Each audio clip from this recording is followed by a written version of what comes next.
Alright, so kind of a sad video for me to make. I'm going to try to not become a blubbering mess like I was when I tried to film this last night. If you follow my channel, you know that I have or had a cat named Anders. Unfortunately, I had to put him to sleep yesterday.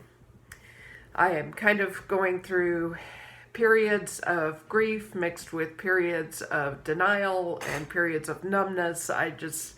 I'm kind of all over the map emotionally. I'm trying to take it easy this weekend. I was going to do a major cleaning project in my house. That's kind of been put off. I'm doing some light cleaning here and there. Trying to force myself to go out and do some errands and spending time with my parents, but I'm not going to be getting together with friends until next weekend because honestly, I can't.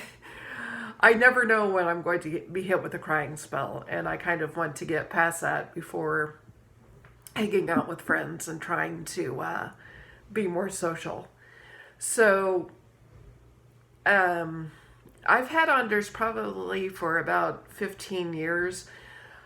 When I got him in 2004, March of 2004, the gal who rescued him said she thought he was between 3 and 5 years old. He was a rescue kitty, so I don't know his precise age.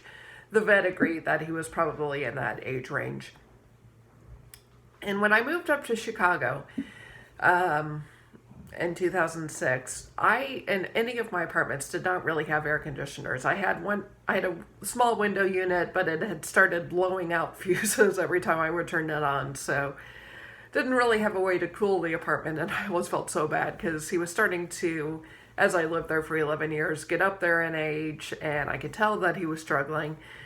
So when I moved back to central Indiana, and I bought my current house, it had AC, which was great. I mean, I figured, well, he can live his last few years in a cooler environment, a more temperature controlled environment. And as an added bonus, I had a fenced in backyard, so he was able to go outside and play, and it was actually starting to get more vibrant. He had started having some issues with urinary tract infections, but he wasn't getting those as frequently when I moved, so he seemed to be doing better health-wise and kind of perking up a bit.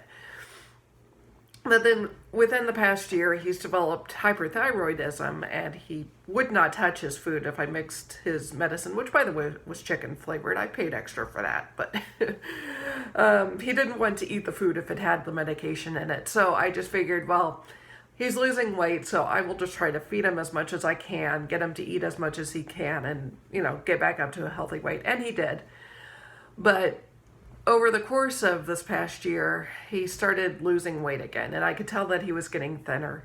He was also getting more finicky about food, so I would have to try different brands and different flavors until he settled upon one that he would eat. And I would feed him that, and then he would get tired of it and start turning up his nose. So it was kind of a struggle trying to get him to get food that he liked. And within the past couple of weeks, he just stopped eating all commercial food.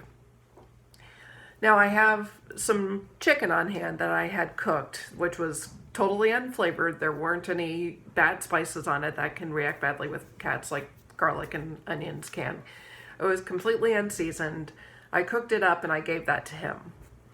And he seemed to like that. And for a while he was eating that. So, he was eating chicken, he was doing better, etc., etc. I thought, okay, it's not ideal, but he's at least getting some calories in. Still wasn't putting on weight, still losing weight, but, doing the best that he could. And I got a call from his vet earlier this week, and they said they wanted to do another hyperthyroid test. So I set that appointment up for Friday afternoon. By Wednesday, he had started turning his nose up at the chicken. By Thursday, he had stopped eating altogether, and he would only drink water if I put it directly in front of his face, and he would just take a few sips and then turn his nose up and walk to a different area. So they say that animals kind of know when they're at the end, and I kind of suspected that's what was going on. So I called up the vet and I said, is there any way I can get him in today?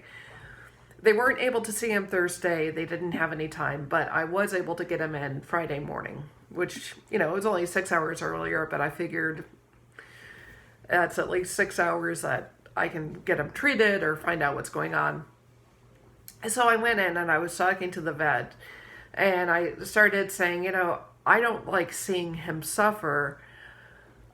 I'm starting to think I might want to start considering putting him down. And he said, well, obviously that's totally up to you. I will say, though, that when cats stop drinking water, a lot of times their organs start failing. And unlike with humans, you can't do an organ transplant. So we could get him hydrated, run a bunch of tests on him, try to aggressively treat him as much as we can, but at the most, we could probably only extend his life another year or two. And I thought, if he's going to have to be medicated or constantly under medical supervision those last 2 years, he's not going to enjoy that. So I made the decision to have him put down, and the vet staff could not be nicer. I opted to go in and be with him when they put him down.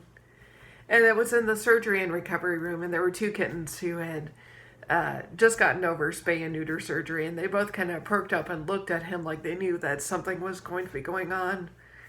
And the one that was neutered kind of reached out his paw towards me like he knew I needed to be comforted. So it was just a really beautiful moment. And that, he brought in the anesthesia. The vet brought in the anesthesia. He said, I'm just going to give him an overdose of anesthesia. It'll be quick. And I could tell by the time he was halfway through with the shot that Andres had stopped breathing. Now, he waited a couple moments,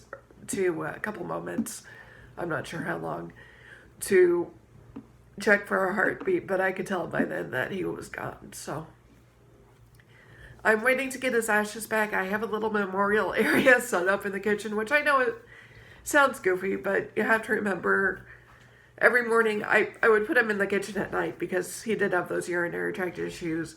And every morning he would greet me by the baby gate at the kitchen. And so I'm just used to seeing him in there when I would get up first thing. So that's kind of where I decided to put up the little memorial. So I'll be getting that and a little clay mold of his paw print back. Sorry for crying, but it's just been kind of a rough couple days and trying to do the best I can. I hope everybody's having a great weekend, and I will talk to you guys later. Bye.